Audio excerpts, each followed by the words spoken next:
What's up, guys? Welcome back to the Home Slice.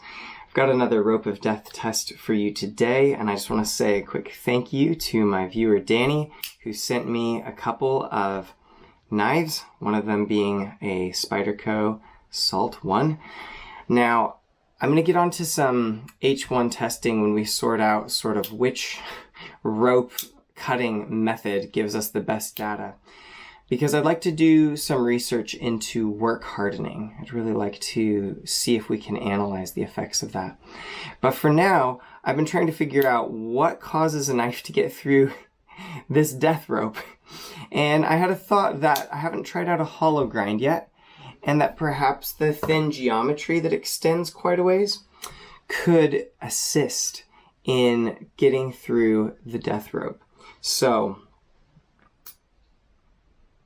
I've got a nice dual grit edge on this H1, and we'll just see if that makes a difference.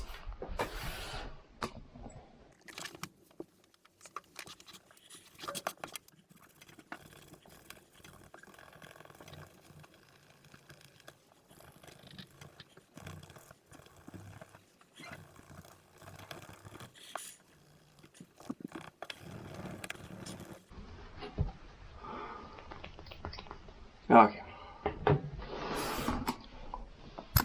Well, we're squeaking now. It's kind of squeaking across. You can hear that. And not initiating new cuts in the fibers, but we actually made it to a decent amount of depth. Definitely more than pretty much any of the hair whittling edges. So that's pretty interesting. Very cool. Let's do a best test real quick and see where this got to. The effort it took to slice through with that dual grit edge was quite low for the first, 80% of the test. It would seem that H1 takes a pretty nice dual grit edge, kind of beyond what you would expect given some of the other testing stats that people have observed from it.